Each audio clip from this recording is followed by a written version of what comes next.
பொம்பளைக்கு எல்லாத்துக்கும் தூக்கத்துல தான் கனவு வரும். ஆனா என்ன மாதிரி பொண்ணுங்களுக்கு தூங்குறதுங்கிறதே ஒரு மிகப்பெரிய கனவா இருக்கு. அதனால்தான் கவிஞர் கண்ணதாசன் அவர்கள் பெண்ணாக பிறந்தவருக்கு கண்ணுறக்கம் 2 முறை, பிறப்பில் ஒரு தூக்கம், இறப்பில் மறு தூக்கம், இப்போது விட்டுவிட்டால் எப்போதும் இல்லைன்னு சொன்னாரு.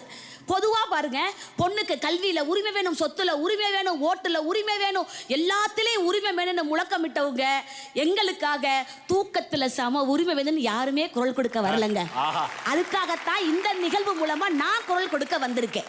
ஒரு வீட்டுல பொண்ணு சந்தோஷமா தூங்கும் போது பெரியவங்க சொல்லுவாங்க, பப்பரப்பான படுக்காத, மல்லாக்க படுக்காத, குப்பர படுக்காத, உடம்ப குறுக்கி படுக்காதன்னு இத்தனை சட்டத்திட்டம். ஒரு பொண்ணை பிரசவத்துக்கு ஏங்க தாய் வீட்டுக்கு அனுப்புறோம்?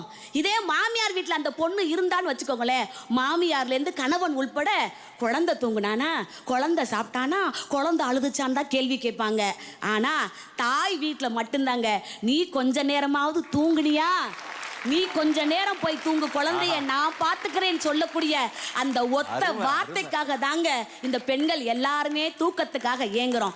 என்ன மாதிரி பெண்கள்லாம் காலையிலேருந்து எந்திரிச்சு தண்ணி தெளிச்சு வாசல்ல கோலம் போட்டு வீட்டையும் கூட்டி வாசலையும் கூட்டி இட்லி தோசனை சுட்டு வச்சு பிள்ளைக்கு ஊட்டி விட்டு புருஷனுக்கும் கட்டி கொடுத்து சட்னி சாம்பார்னு வகை வகையா செஞ்சு வச்சு புலம்புன்னு புலம்பி தானும் வீட்டுக்கு கிளம்பி மதியான சாப்பாடு சாம்பார் கூட்டு பொரியல் அவியல் அது இதுன்னு செஞ்சு வச்சு அலுவலகத்திலேருந்து கிளம்பி அலுப்புத்துற வீட்டுக்கு வந்து உட்காரும்போது மலை மாதிரி இருக்கிற துணியை பார்த்தா அதையும் ஊற வச்சு அடிச்சு துவைச்சு காய வச்சு மடிச்சு வச்சு பிள்ளைக்கு வீட்டு பாடத்தையும் சொல்லி கொடுத்து வீட்டு வேலையும் பார்த்துக்கிட்டு ஏதோ தொலைக்காட்சியில் போடக்கூடிய நாடகத்தின் கதையை காதோரமா கொஞ்சோண்டு வாங்கிக்கிட்டு இரவு உணவு வேலையும் சமைச்சு வச்சுட்டு மிச்சம் மீதாரி இருக்கக்கூடிய உணவு அத்தனையும் சாப்பிட்டு வச்சுட்டு பாத்திரத்தையும் கையோட கையா கழுவி வச்சுட்டு வீட்டு கதவை சாத்திட்டு கடிகாரத்தை பார்த்தா வீட்டு நாய் லொல்லுன்னு குலைக்கும். அதுக்கும் பாலை ஊத்தி அடுத்த நாள் காலையில பால்காரன் ஊத்துறதுக்கு வரத்துக்குள்ள எழுந்திருச்சு இன்னைக்கு காலைல நாம என்ன சமைக்கலான்னு கனவோடு தூங்கக்கூடிய ஒவ்வொரு பெண்களும் ஏக்கத்தோடு கேட்கக்கூடிய ஒரே வார்த்தை, நான் கொஞ்சம் தூங்கிக்கிறேன், என் பேச்சை முடிச்சுக்கிறேன்.